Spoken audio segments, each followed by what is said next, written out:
Okay, so the first question is kind of a liquid foundation versus powder foundation question. And they were mostly concerned about the kind of effect it'll have on acne prone skin. So if you are more sensitive, should you be using a liquid or a powder? No, this is my mentality. It's not exactly scientific, but it's through my own experience. I do have acne prone skin, and I have not really noticed a difference whether I use a liquid foundation or a powder foundation. The things that are much more important to look for are things like, whether it's hypoallergenic and non-comedogenic, obviously, and if it's oil-free in liquid, then that's probably going to be better. Just things like that. But honestly, if you use a liquid foundation that is all of those things, and my brand that I would recommend for people who are acne sensitive would definitely be Clinique. If your skin is very, very acne prone and very oily, then maybe you shouldn't be using like a liquid foundation just because it might add a little bit more moisture, and powder foundations tend to be a little bit more mattifying, but in terms of making you break out, they're really pretty much the same. Anytime you put something on your face, there's a potential for it to create pore blockage. There's a potential for you to be transferring bacteria onto your face. You're only kind of gonna add to the problems of your skin. There are some foundations, on the other hand, that have salicylic acid or sulfur or different acne fighting ingredients, and those can be really helpful for some people. I personally just put my acne treatment on first, which is Clearasil, 10%, and then I put my foundation on top of that. So, but if you like to do it both in one step, you can do that too. Either way, whatever works for you. But I would also definitely say one thing about powder foundation is it's not going to stay a powder forever. And the reason is as you go throughout the day, your skin produces oil. Even if you have kind of drier skin, your skin still produces oil. It's constantly kind of pushing out bacteria out of your pores. That's what it does. A zit or a pimple is when that whole system kind of fails and that gets blocked. But on a normal, regular basis, the majority of all of your pores are going to be cleansing themselves. Kind of gross to think about. But when you have that powder foundation sitting on your face, when that oil is pushed out, it kind of creates a liquid foundation anyways. And that's why sometimes I love the way a powder foundation looks an hour after I put it on, because it mixes with that oil and it becomes a much more natural finish. And that's so when you wait long enough, a mineral liquid versus a mineral powder, and then it's pretty much going to be the same type of thing. Usually the only difference is you just take, it's kind of like the mineral powder is just mixed into some sort of a stabilizing medium so that it's in a nice liquid formula for you. And they're just different methods of application, whatever. Okay, long enough about liquid powder foundation questions. And then I've gotten a lot of questions about my hair. And I did a hair care video, and I've also done a video a while back about how I color my hair and what I use. But I thought, just for the record, I would say I use actually a combination of different hair care colors, but they're all from Clairol Natural Instincts. And the main one I use is 35 Black Brown. The other one I use is the dark brown. I cannot remember the number of it right now, but it's just the plain dark brown, no red in it or anything. I used to use red in my hair, so if you notice any kind of red tint, it's probably more down here, and it's probably kind of left over and from other dye jobs a while ago. But my main favorite one is 35 Black Brown. And the one problem with that is it's really hard to find in stores. All of a sudden, they used to sell it everywhere in stores, and that's where I would get it. But then they made it really hard to find. So I have had to order it online a couple times, but you guys can do that. You can find it at different places and order it online. And often it's cheaper that way, and you can get it in packs of 3. And it's a really, really great color. It rinses out really well. It's a demi-permanent color, so it's a lot safer for your hair. All that good stuff. And another couple of questions I've gotten are like, how is my hair so shiny? And this, again, might be kind of weird, but I just don't wash my hair every day. And that really keeps it in great condition, I think. I also don't use heat products every day. Now, I use my roller set, which I think, in my opinion, is a lot healthier on my hair than a straightener or a curling iron. So I think that's another thing that helps give you that shine. But when you really kind of just let your hair be itself, don't wash it too often.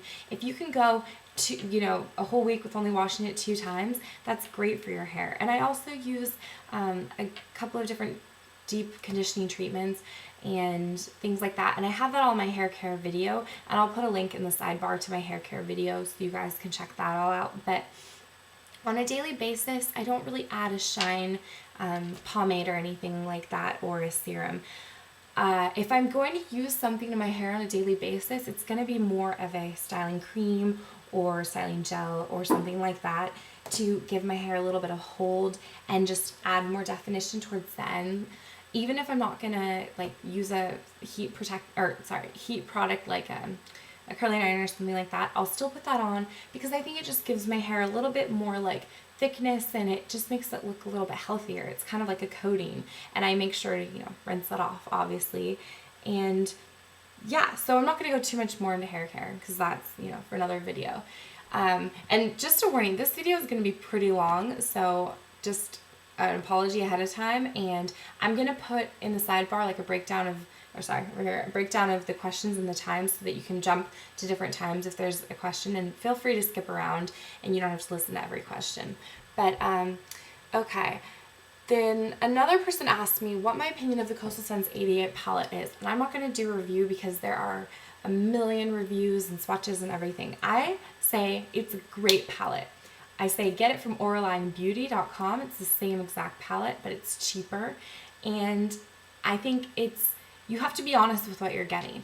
For the price, it's amazing, and it's pigmented, you have great color selection. It's great actually for anybody who's starting as a makeup artist or even just a makeup artist in general, because it's got some crazy colors that, you're not going to you would never use an entire pan of that, or you might in the lifetime of a makeup artist, but bright reds, colors like that just aren't as often used, are really nice to have just on hand. It's almost like this huge, it's almost like getting a huge box of 88 pencils or something, different colored pencils, because it's just fun to have those colors just in case you need them, even if you don't use them every day.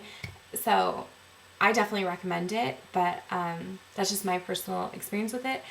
I find that I don't grab for it that often unless I'm going to do a really bright look.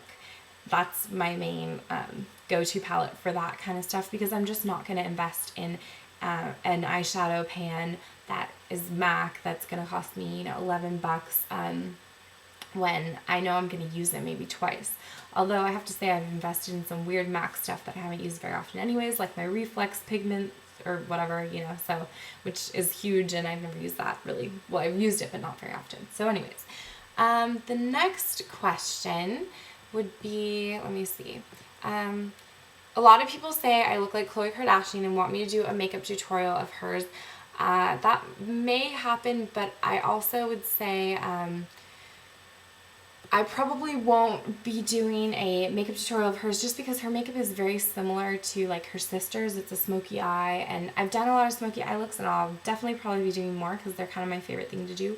But I don't think, I haven't noticed, unless somebody has like a picture to send me, I haven't noticed that her looks are that unique that I'm like, that makeup look, I want to like do that right now. So if you have a picture that is something unique and that you think, I could interpret and try to replicate, then I'm all for it. I just haven't really seen any that I like stand out in my mind as something unique. So, okay. I have one about storing hair extensions. So how do I store my hair extensions to keep them healthy and nice when I'm not wearing them? Sometimes I'm not very careful with them, to be totally honest. I'll throw them in a bag. If I'm taking the time, I will use these things called spoodles, and you can find, they're totally a goofy name, but they're these soft kind of foam rollers, and they have kind of tacky ends, and they fold over on themselves, and they're soft, and you can throw them, you roll up the hair in them, and you throw it in a bag, and then the next time that you come to get your extensions out, they're going to be nice and curled, and you won't have to use any heat on them, and it keeps them looking really great and natural and healthy, because they are human hair, so you have to treat them well and not over heat style them or anything like that. And you have to remember they don't produce their own oil anymore, because obviously they're not on a human head. So you have to kind of put nice products on them and stuff like that, just like you would your own hair. But that's my kind of like, I'll store them like that if I'm trying to be really good to them and if I have the time to do it. And then I have a question about, or I got a question about the best volumizing shampoo and conditioner. My favorite one is actually from Ojon, the brand, that I use their conditioner quite often.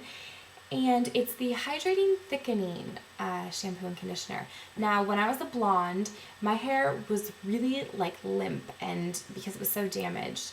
And I would use this conditioner and it would be like just beautiful. It's really, the hydrating part of it is really light, and then the thickening is kind of more what you actually want from a volumizing conditioner.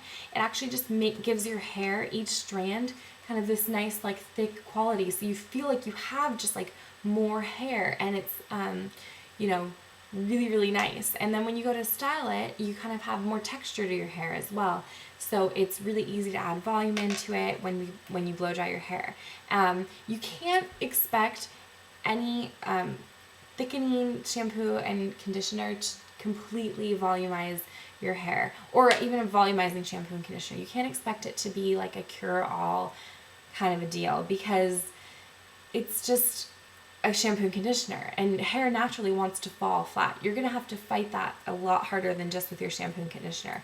If you want volume, you gotta do every kind of step. There's different ways of getting volume, like you can tease your hair underneath, which I'm actually going to be doing a teasing tutorial soon. You can blow dry it in the opposite direction, like when it's wet, you just blow dry your roots up, and then when you flip it over, it's, you know, more volume. You can put hot rollers in so that your hair has more of a curved shape. There's a lot of different options, but you have to do one of those after the shampoo and conditioner. And I think that's something I've learned definitely, especially from working in a salon, because we used to sell things to people and they're like, well, this doesn't, you know, my hair is not big and it's not just going to poof up on its own. It takes a lot of work to get volume into hair, and that's why that look is so coveted, that kind of big, bouncy, wavy look. I find that my favorite volumizing method is the hot rollers. And if I want super extra volume that lasts, I'm going to tease underneath each hot roller. So that's my volumizing piece of advice. But yeah, the Hydrating Thickening from Ojon is fabulous, the shampoo and the conditioner. Okay, somebody else asked a question about, or I've gotten actually a bunch of questions about serums for frizziness and ways of taming frizziness that aren't going to weigh down your hair or make it look greasy.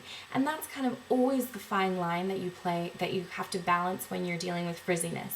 It can go bad really quickly, and it can go really oily really quickly. So I try to pick products that are kind of more like thick pomade kind of deals if I'm dealing with frizz. Now, serums are great for all over shine, but it's like adding a layer of oil to your hair, and they don't actually really hold frizziness down very well, in my opinion. If you have very dry, coarse hair, you can add usually a lot of serums and a lot of oils to your hair before it'll really show. But for people who have more just like fine, straight hair that's not really necessarily really coarse and frizzy, and they're trying to deal with, you know, frizzies up here, which are kind of the ones I hate the most. The frizzies that are right on your part, which are just totally natural, because even though your hair, you think it's all this one length, if you look in at your hair, I mean, hair breakage happens everywhere, even with healthy hair, and your hair doesn't grow just at one constant rate. So there's often baby hairs, or when you pull your hair back, like I have tons of baby hairs like here that can be really frizzy, so especially like in the corners or whatever. So my favorite way of getting those kind of back up off my face, or keeping them down, or let's say my ends are kind of split and looking like frizzy like they are today, is to use something really thick. And a lot of times you can use like a men's styling product, even like a really nice pomade is a great option. My favorite one, and it is expensive, but it's Dirt by Jonathan. He used to have a show on Bravo or something, he's a famous celebrity hairstylist, and he put out his own line of hair products, and his one really, really famous product is dirt, and it's called dirt because it's supposed to make your hair look dirty. And he also has a newer version called silky dirt, which is a better option if you're really worried about using heavy products. But I say use the dirt and then you can just distribute it on your hand, because the silky dirt is kind of almost just like a watered down version of dirt, in my opinion. Or not like watered down, because it's still pretty thick.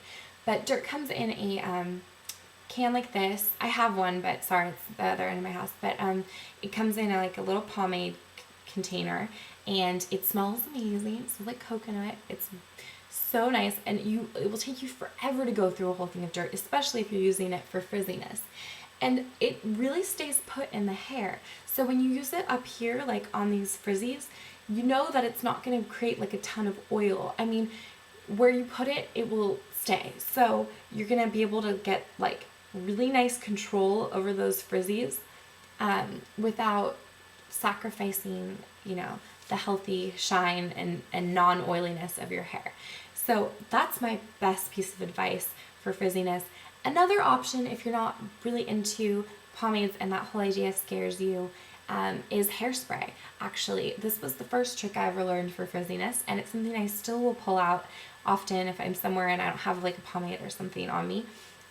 But even if you're not like, you know, wearing your hair in a curl or anything like that, you just take some hairspray, like along your part or anywhere on your head, and, you know, pat it into the hair as it dries, and that'll create some more control and less frizziness. And that's also a way of making it so that your hair is not very oily.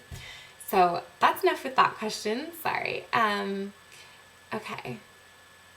Okay, another question I've gotten a lot is like eyeliner questions, and one was about panda eyes, which was something I've never really, I didn't know that was a term, but I get what you're talking about.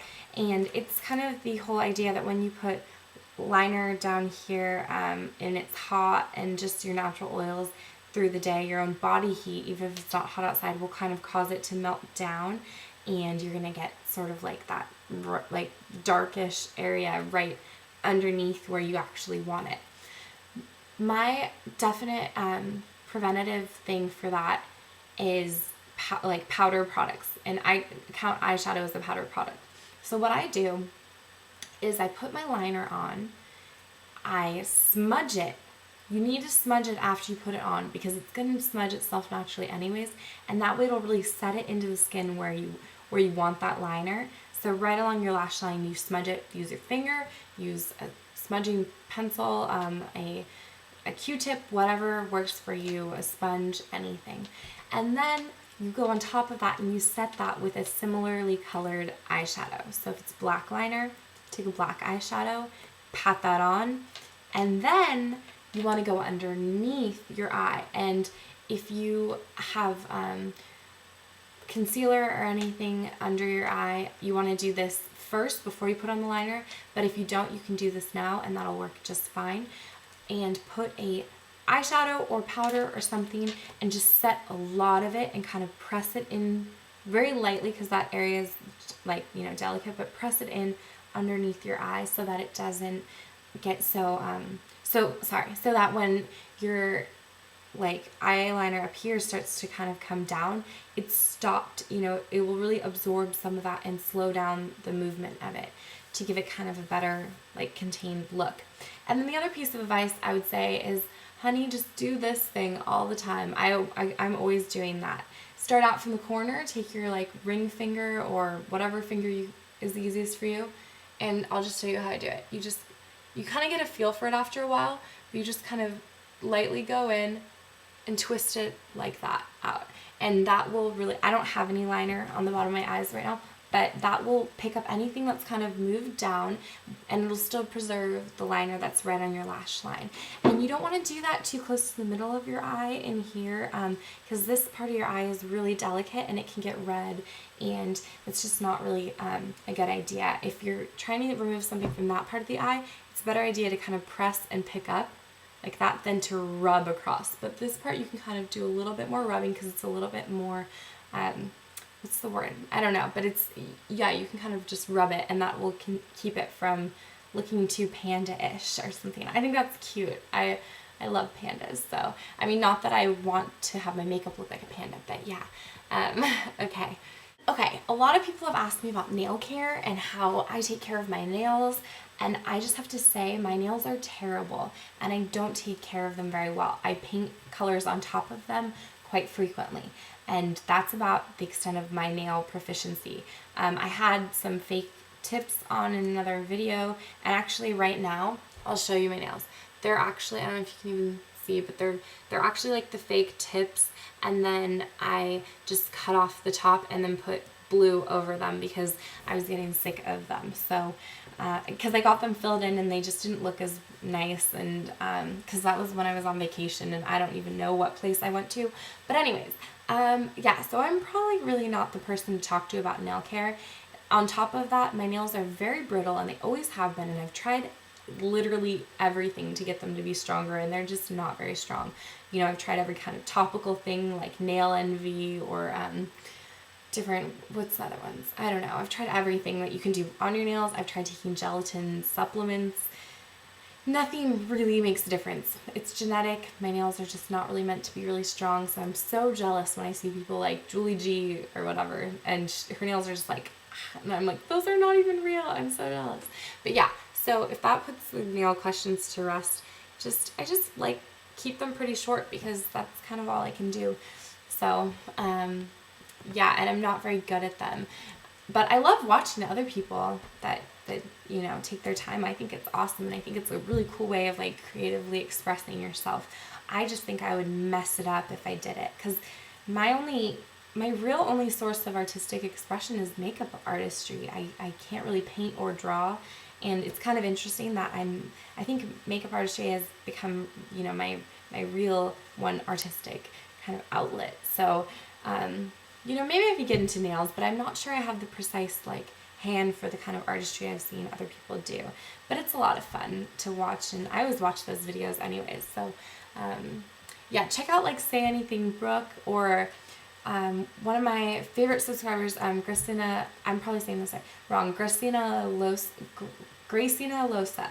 Loa, I think. She's always doing really cool nail stuff on her channel too. So check those out. Okay, so this next question is about ponytails and long hair and pulling on the hair, and if that's bad for the hair or how you kind of avoid that. And I've gotten some different questions about stuff like this. If I know it's kind of surprising. I didn't know so many people had questions about this, but it's definitely something I've thought about because I just think about stuff like this for whatever reason. And the best piece of advice I could give you is use, first of all, always use kind of one of those ouchless hairbands. So it should never have anything metal on it because those tend to twist the hair in unnatural ways. Second of all, just because your hair is pulling a little bit, people have different scalp sensitivities, and just because it's pulling a little bit doesn't mean that it's bad for your hair. It's actually perfectly normal to kind of pull your hair slightly, and it's not going to actually hurt your hair. If you're pulling individual strands or anything like that with a hair tie with like a metal fixture on it or something, then that's going to probably not be a good idea. But other than that, the pulling isn't so much of a health problem for your hair. If it bothers you though, you know, there's other options to the high ponytail. And there's different ways of doing it. So of course there's the high ponytail where you just pull all your hair up like this, you know, put a band around it, and then you have like your ponytail. There's another way of doing this if you find that you don't like the top of your hair being pulled, which is where you pick up your hair from the bottom like this, okay? And then you can kind of either comb up the top or just kind of hold it like this. And this has like little to no pressure on the top of my hair. Now from here you can do different variations where you can kind of take down some hair like this. You can tease this hair up. This is going to look crazy right now because I'm doing this without really tools or anything, and I'm not using a brush. But anyways, but you can kind of tease that hair up. But that's another option, and once you have it like this, you just kind of put a hair tie around it, and that's a cute way of wearing a ponytail where it doesn't actually pull very much on this hair. It's a lot more gentle. And another thing to remember about ponytails is you shouldn't always wear a ponytail in the same place. If you're somebody who loves to wear ponytails, try as hard as you can to switch up the location. And that can be as subtle as wearing it like here one day and then up here the next day and then doing like a low thing the next day. Because if you continually have a band around your hair in the same spot, and think about this also when you're sleeping. That's why I always advocate using a scrunchie when you sleep, because it's a lot less pressure on one point of your hair. But it can really damage your hair and create a lot of breakage. And then when you wear your hair down, you're going to notice some breakage at certain points. And it's not always going to be consistent, because if you think about it, when you pull your hair up, those points aren't always consistent. So yeah, anyways, that's enough rambling, I think, about the ponytail thing for now. But hopefully that answered some questions. Okay, so another kind of common question I've gotten is from guys about skincare. And, you know, is there a difference in male, female skincare? And in all honesty, there really isn't too much of a difference. Now, sometimes guys just want to be more low maintenance, and I can totally understand that because, you know, I guess as a girl, whatever, I'm more used to spending time in the bathroom, in the mirror, whatever, so I don't mind adding a couple extra steps onto that. But it's like if you're getting out of, you know, gym practice or whatever, and you don't really have time to like fuss in front of the mirror with like moisturizer, everything, then that can be a little bit harder to kind of incorporate into your routine. My real piece of advice would be to put skincare first, and it will pay off. I think the most common problem with skincare is people don't persevere. People don't continue with a regimen. And that's the key, really, is figuring out something that will work with your skin and sticking with it and being consistent, because your skin doesn't like surprises. It doesn't like when one day you do something really harsh to it and the next day you don't. If you're going to do something harsh, do it consistently and let your skin kind of adjust out to that. I mean, I wouldn't advocate doing something that freaks your skin out all the time, but it's kind of like when you start a new prescription skin medication, and your skin will freak out for a while, but then it kind of figures out what's going on and allows the active ingredients to really start working. The same thing happens a lot with benzoyl peroxide, like Clearasil products. So if you can really just stick with something, be consistent and persevere, it's actually really going to work out better for you in the long run.